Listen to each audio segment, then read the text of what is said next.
the Crocodile Hunter. And today we're going to start in the West with the ongoing invasion in Canada and further abroad in the West. Everywhere, it seems, in the West. Justin Trudeau yesterday said he stopped by the Rogers Centre to wish, Digit Dojan, I don't know how to say his name, good luck before his show. Canada's a great country, one where a guy from Punjab can make history and sell out stadiums.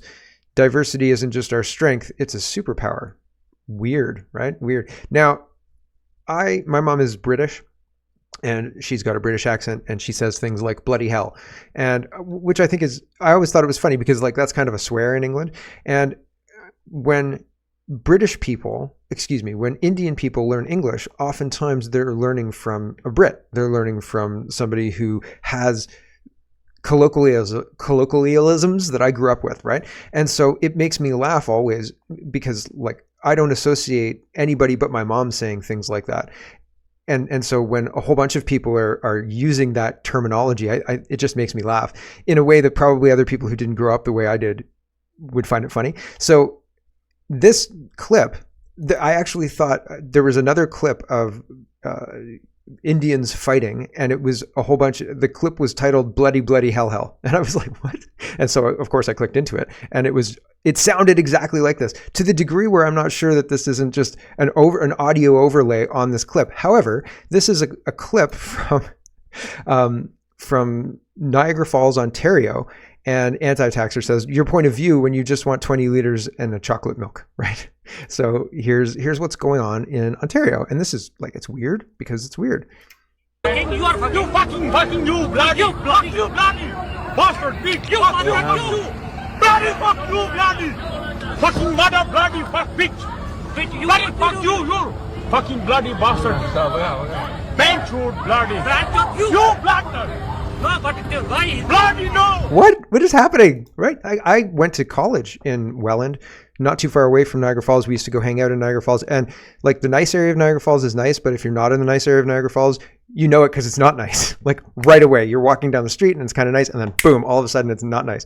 And so I cut my teeth in and around this area. I went clubbing in and around this area, and so it's just very interesting to watch the demographic change in real time, to the degree where you're having these conflicts and a whole bunch of people, like there's 15, 20 people there during this disagreement, right? Like there's 1, 2, 3, 4, 5, 6, 7, 8, 9, 10 just in this clip. And there's like 4 cars, and there's more people who show up and come in and out of the clip, not to mention the people who are closer to the phone doing the recording. So weird. It's all very, very strange. Zoltan says we have more Punjabi and Sikh members of parliament than India does, despite India having 37 million more Punjabis than Canada does. That seems odd to me. Seems odd to me too, right? That seems very, very strange. Yesterday, I showed you a video because Alberta is having a push for diversity hires for law enforcement, which means they're trying to recruit people, foreigners, to come and work in Canada as police officers. So that's going to go great, right? Except that yesterday I showed you what looked to be an African person with a medium command of the English language. I mean, honestly, if you try and you go to Africa, and then you try and tell an African person in their language that you want to search them for drugs and see how well you do. Okay, so I understood what he said, so he did pretty passable, right? But fundamentally, it's still not okay. It's still not good enough, like not even close to good enough. And when the government is saying, you have to do this, and people are saying, no, this isn't going to work for us, dog. Like that's a hard no for us, dog. They need to listen. Instead, this is what the government does, right? Long Sight and Moss Side Police say, our response to social media comments on a video being shared showing one of our student officers conducting a stop and search. And it says, we are appalled by comments on social media video of our student officer doing his job. Scrutiny of our officers for their work is expected and welcome. To mock and criticize based on their ethnicity is utterly intolerable. The officer continues to proudly make a difference by serving his local community. We will be taking action against anyone found to have committed a criminal offense. And the response, I think, is interesting. Matt says, when you employ based on ethnicity, you're not really in a position to take any sort of moral high ground against people who mock based on ethnicity. Both are discriminatory practices. You draw race lines, you get race results. And like, I think that's accurate. And fundamentally as well, if you use economic stimulants and economic push and pull mechanisms to draw somebody from, say, Africa or wherever it is, some other country to your country, and you're putting them in a situation and forcing this on people, again, economically, isn't that bad? Like if you use force, like you come in and you say, listen, I've hired these 2 men and these 2 men are going to take you on a ship and bring you to another country and then you're going to do work there. Like that's bad. Economically doing the same thing, that's good, right? Like I'm not sure. I'm not sure I understand exactly. And so why can't we self-govern? Why can't we self-police? Why can't we have a situation where we don't have to import people from foreign countries to do law enforcement for race-based initiatives, but we're not allowed to criticize based on race? And it's not even really a criticism. Again, as I said, you go to Africa and try and tell one of them that you would like to search them for drugs, right? And I'm being honest, it's very difficult to learn a language, right? But I still don't think that it is a net positive doing what we're doing. It's a very globalist of the West, and it's going to intensify. It's going to get worse. And I hope I'm wrong, but it appears that I'm right. Active Patriot says, and he's Active Patriot UK, just to give the where we're at. This is what's happening in Dover. These are the scenes in Dover today as hundreds of migrants have illegally crossed the channel in dinghies. Over 300 have been picked up mid-channel by Border Force today. Look at how many vessels are involved in helping the illegals get to England. Why isn't the British Navy patrolling the channel to make sure that no one's invading, and any invading vessels, including inflatable vessels, will be sunk? And I'm sorry, if you happen to drown, it's a long way to shore. Like that, it's going to be a long swim, but we're not going to tolerate people just arriving on our shores. Why all of a sudden is, and I'm not to say that I don't value human life, but these people are being paid to do this. This is a clowered pivot. This is war. This is not your regular everyday anything. And the solution to my country's terrible and your country's way better is not, yeah, come on over to our country. That's wonderful. Like, love to have you. That's not how this works, right? Your country's terrible. I'm sorry, you have to make it better. Like that's the only way to fix it, right? You coming to live here doesn't help anybody. It harms us. It harms you. It harms your country. So no, right? Like it's crazy. Anyway, back to this. How is this not human trafficking? How isn't it human trafficking? Good point. Twitter thing. Over the weekend, 168 migrants and 3 dinghies were brought into Dover, 758 illegals, 12 dinghies have so far crossed since the Labour Party took control. 4 migrants have died trying. 14,332 illegals and 284 dinghies have so far crossed this year, an 8% increase on figures from last year. Footage of today's crossing, courtesy of Chris Johnson on Facebook. Why are we allowing this to happen? Why? It doesn't make any rational sense whatsoever. Isolated incident says the Irish government is convincing Coolock locals that diversity is our strength. So they've got the Gardaí out there, which are their police, and they're attacking people who don't want migrants in their community. Stay back.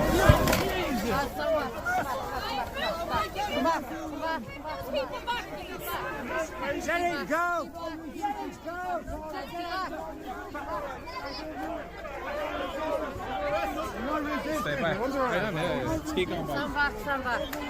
Guys, for your own safety, stay back. Stay back. So you're not allowed to protest, right? This is what, unless you're protesting against Palestine or against pro-Palestine, against Israel, right? You can protest about that. But if you're protesting against migrants in the community, well, I mean, we're going to use everything on you. Here is what Coolock says. They say no, out, and they've set fire to some of the barricades. Doesn't that look like a conflict, right? Isn't that interesting, right? That the government is pushing forward with all of this. Pierre Poilievre says, I can't wait to defund the CBC and sell off the headquarters for housing. Sign here. Housing? Like, who do you think is going to be housed? Who do you think is going to be housed? Really, right? Like we're looking again at Niagara Falls, Ontario, right? Who do you think is going to be housed? It's not going to be the people who grew up in Canada. I'm pretty sure. I'm willing to put money on it, right? Like Pierre Poilievre's building homes for foreigners. And is that good? How is that good? How is that a solution, right? The only solution is to lower immigration to a tolerable point. And at this point, I think it's 5 to 7 years of less than 25,000, probably less than 10,000, maybe less, right? Like, holy smoke. Sixbuzz says summer jobs are, quote, impossible to find, says some young Quebecers. Oh, I'm shocked. I'm telling you, I'm shocked. right? Obvious guy says, when you flood the market with cheap labor, what's going to happen? There's not going to be any jobs for teenagers who need jobs. Hugh says the average, let's talk about carbon taxes, carbon pricing. We're going to talk about the RNC and the VP pick really quick coming up. Well, I don't know if it's going to be quick coming up, but first we have to talk about carbon pricing, CO2, green grifting, and the rest, because and weather modification as well, because all of that is part and parcel of what's going on. Hughes says the average solar panel installation costs around £7,000, and to be able to use power at night when you need a battery for around £5,000. It could save you around £660 per year at current prices. This claim itself is open to question, but it's the industry standard, so I'll leave it. The cost to borrow the money to do this would be around $1,000 or £1,000 per year, 8.25%. So you'd lose money forever. If you bought it from savings, you'd lose £600 per year in lost interest. So a net surplus of £60 a year. So break even would be well over 100 years. And it basically won't work between November and February in the UK or when it's cloudy for extended periods. So you'll still need 100% grid backup or a generator burning fossil fuel. Anyone not understand why green grifters like Dale Vince need government to use laws and taxes to force people to buy this missold technology that is wholly unfit for purpose in the UK? Anyone not understand that attempting to use it to replace fossil fuels for grid scale generation is not only insane given UK winter performance, but also entirely uneconomic? And anyone not understand that in addition there is a multi-100 billion pound cost of changing the grid to accept solar farm power, which is unaffordable. So these people are pushing this green agenda despite all of those things being true, right? And James Melville says the so-called green or ethical solutions aren't solutions at all, just very good marketing from the $1.5 trillion a year climate change industry, a whole heap of inconvenient truths on the corporate transfer of wealth to net zero. So I've played this one before. This woman is somebody who went really deep on the green push, believing in climate change as a threat, as a real threat, and she lived the life that she thought everybody should live in order to mitigate that threat. And then she found out some inconvenient truths. I've played this before. I'll just play the first minute or something, but here we go. A supporter of green energy and a keen environmentalist since my 20s. My office is solar powered, so I was mortified to discover that a single lithium mine causes millions of tons of waste every year, laced with sulfuric acid and radioactive uranium, polluting the water supply for 300 years, not to mention the unacceptable human costs with child labour to mine cobalt. When I researched which solar panel to purchase, I did not for 1 minute consider it would be made by people trapped in razor wire enclosed labour camps, being exposed to large quantities of quartz dust which causes silicosis. Please note that the Ethical Consumer Organisation report that it is hard to avoid forced labour in the solar panel supply chain. Because China. Okay, that's why. Right?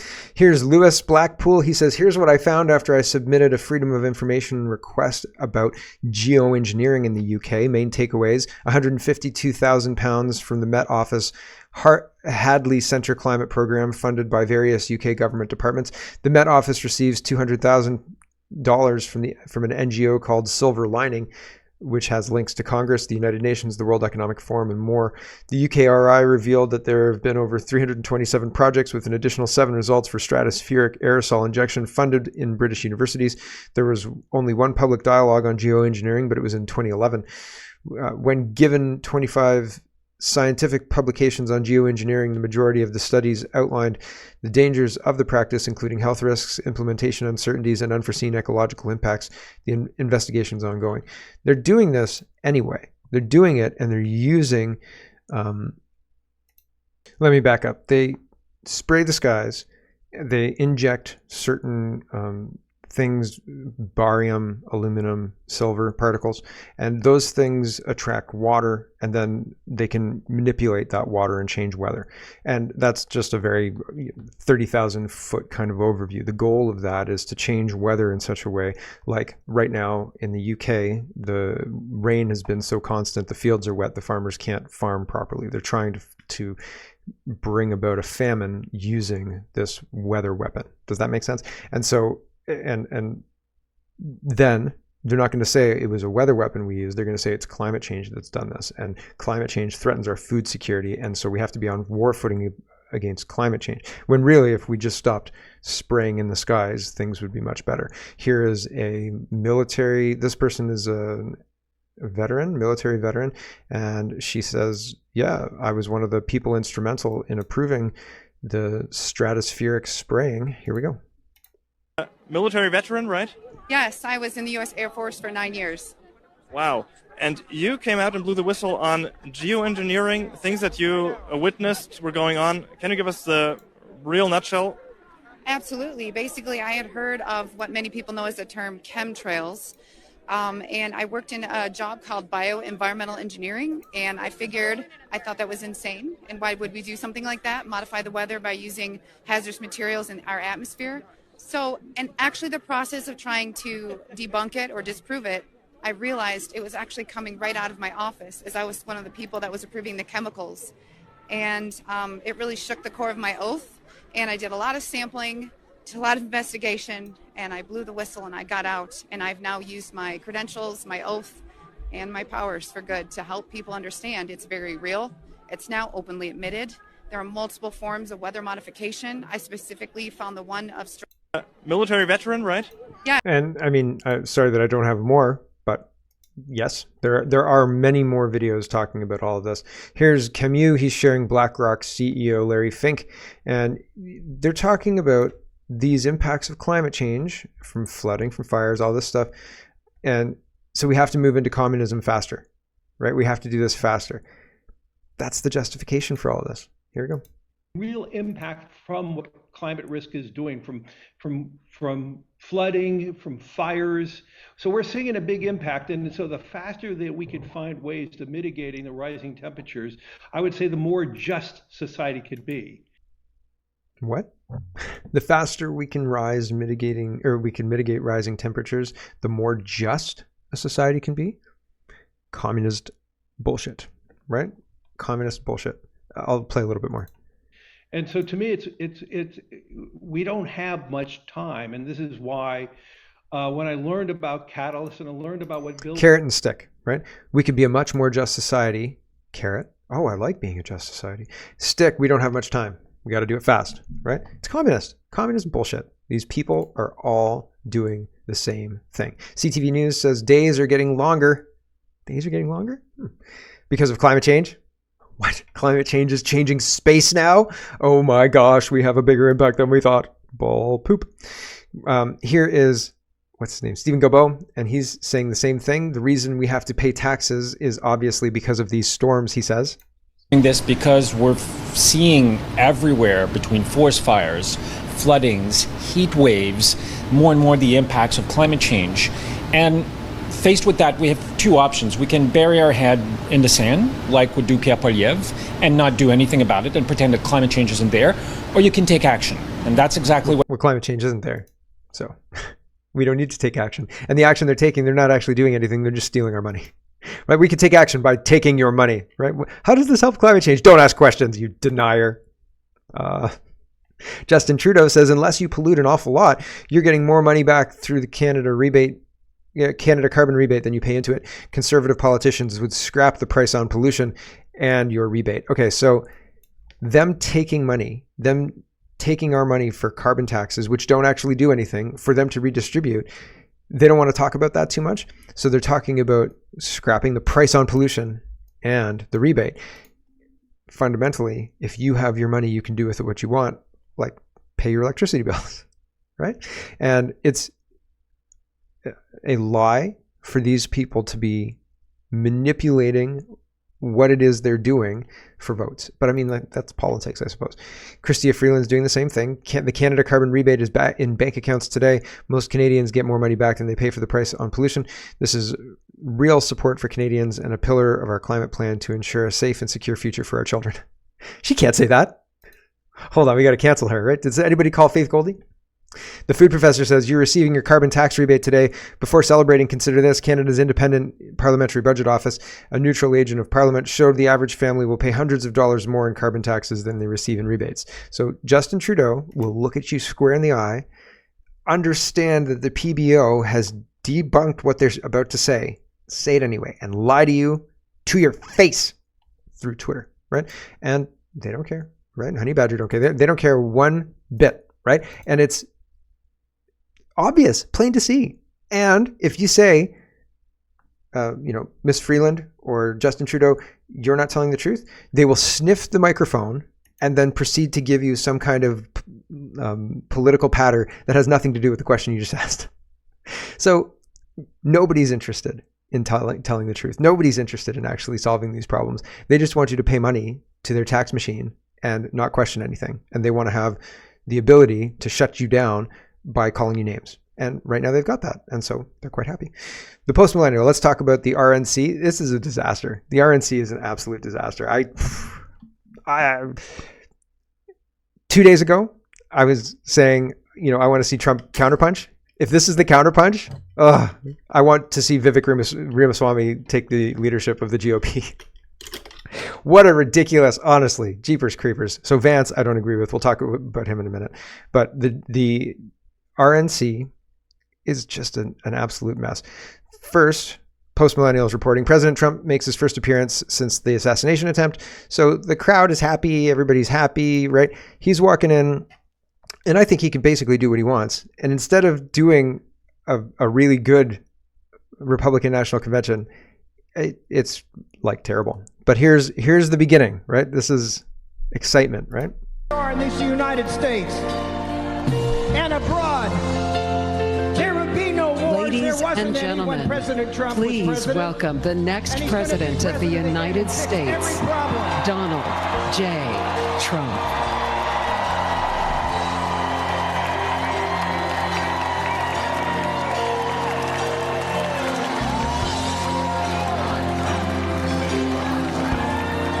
So there you go. He's entering. He's got a bandage on his ear, blah, blah, blah. And Cryptoid Politics says, porn stars saying there are many people, or these are my people, this is where I belong at the Republican National Convention, is definitely bizarre optics for the GOP. So after Trump gets shot, he picks a rhino, the Ohio governor, Vance, and then goes and watches a porn star say the Republicans are really where I belong. And this is like the GOP that everybody wants to like get behind? What? What? Here's this.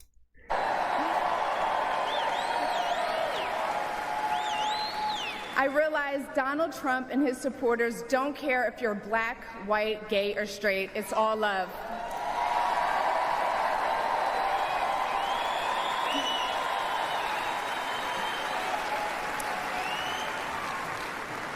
And that's when it hit me.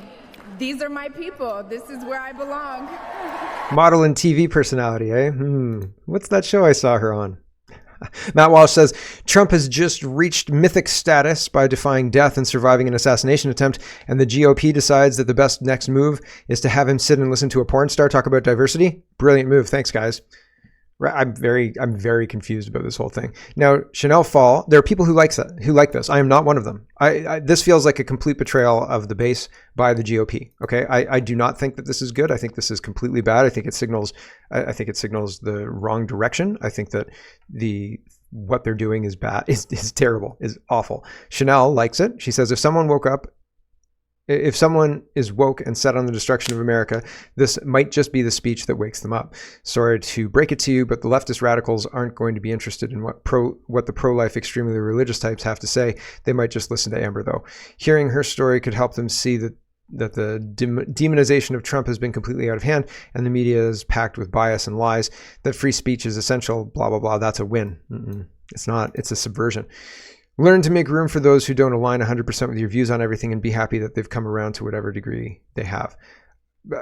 No, like we've lost our way to the degree where doctors are mutilating healthy children's sex organs because they're ideologically blinded by politics that has demanded they adhere to this false reality. And this just buys into this false reality. Right? Like, oh, conservatives aren't really conservatives. They'll open their hearts to everybody. And it's like, well, you have to have some standards, for crying out loud. Now, I'm not saying you can't be gay or anything to that effect to support the Republicans or to support conservatism. But if we're starting this whole Trump renaissance with the porn star saying, these are my people, that's weird. That's really weird. I disagree with it completely. I don't think that that's going to win over hearts and minds. The people who hate you. They're communists. The pride flags represent conquest. The Antifa people demand adherence. And if you start saying, listen, I'm everything left, but Donald Trump's got some good ideas, you're now the enemy. There is no middle ground. There is no maybe they'll learn, or maybe they'll understand, or maybe hearing from one of their own. No, it's like if you take a ex-Scientologist to talk to current Scientologists, the current Scientologists hate them more. It's not like, oh, I'll listen to you because you used to be a Scientologist. It's you've betrayed Xenu, and I want to take all your money and destroy your life. Right? Like these people are not rational, sane people that you can win over with a heartwarming story. Like, this is a war, for crying out loud. Do you not understand the stakes? And it seems like people don't understand the stakes. Hodge twins don't understand the frickin' stakes. They say she'll flip people to vote for Trump. I don't think so, right? I don't think so. The whole premise, this is 5.5 minutes, and she tells her whole story and blah, blah, blah. I haven't listened to the whole thing, but I don't think so. I don't think so. If you're ideologically against the West, hearing about how a porn star fell in love with the GOP just isn't going to do it, man. Like, it's just not going to do it. You're not going to say, oh my gosh, I'm not communist anymore. I'm not a Marxist. Oh man. Nope. Savannah says, I just confronted Kristen Welker of NBC News and asked her what her response was to NBC's reporting that the attempted assassination against President Trump was just popping sounds. She refused to comment, as did the rest of the NDP crew. So they just kind of walk away from her. It's really, it's interesting, but they're being called out. And not that they don't like it, but it's certainly interesting. Here we go. Excuse me, Kristen, I have a question. NBC reported that when Trump was assassinated, attempted assassination, it was popping noises that was initially reported. Would you like to respond to that? No? Yep. All right, yeah. Not a well-formed question, right? The saying when Trump was assassinated, she lost her there. That was when she turned off. The eyes went dark. She was like, nope. Amazing video says Don Jr. to MSNBC crew at the RNC. Get out of here, guys. So Don Jr. was trying to make a point, and this guy corrected him, like took the mic away and said, that didn't happen. Obama didn't do that. And Don Jr. is like, so I'll just show you. I'll show you the last part. Disaster that we're living right now, I think you'd do everyone in the country a big favor. I know immigration's important to him. I covered the family separation crisis closely. Will we continue to see policies like separating 5,000 children deliberately from their parents? You mean the Obama administration? You know they didn't do that, sir. Okay, sure. Will there be a second family separation policy? It's MSDNC, so I expect nothing less from you clowns. Even today, even 48 hours later, you couldn't wait. You couldn't wait with your lies and with your nonsense. So just get out of here. What is that? So there you go. Right? So lying media will never, ever stop. Here's the Patriot Boys. Again, so the porn star. And at the end of the GOP evening last night, I guess, this is the prayer that finished the night. It's the same prayer that finished the 2016 one. So whoever's in charge of this, fire them? Bigly? Like, what?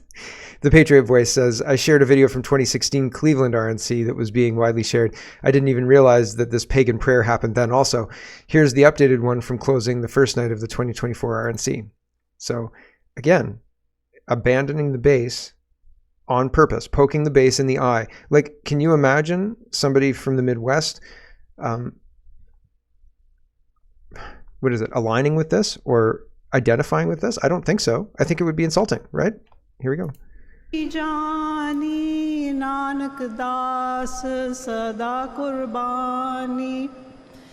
Waheguru, our one true God, we thank you for creating America as a unique haven on this earth where all people are free to worship according to their faith. So, I mean, thank you, Waharagu, for, saving Donald Trump from that bullet as well, right? The one true God, Waharagu. Huh. I didn't know that was your first name, God. Nice to meet you. Oh, I can call you Waharagu? Great. Sorry, I'm not meaning to make fun. Like, and I'm sure their religion is very important, blah, blah, blah, blah, blah. It's just really weird to have at the end of the GOP evening to close out the evening. You'd think you'd have a prayer circle. You'd think you'd do that kind of stuff that's very, I don't know, Republican, right? Christian, American, but no. And sorry, I'm not meaning to be intolerant, but I think it's kind of funny. right? It's funny. Dom Lucre says, breaking news, the sticker company and app Sticker Mule is currently under massive amounts of backlash from liberals after sending this email to customers. His email states, the hate for Trump and his supporters has gone too far. This email comes as a surprise to all since they've never been political before. Thousands of liberals are vowing to never purchase from them again. Take that, Sticker Mule. I hate your company because of your tolerant stance. This is what I mean. They're never going to say, oh, I understand now. I'll stop being a crazy Marxist trying to take down the United States. I didn't realize that you wanted to include everybody under capitalism. Sorry. It's not going to work. It's not going to work. It's a stupid plan, Trump. It's a stupid plan. Donald Trump was shot, says the email. I don't care what your political views are, but the hate for Trump and his support.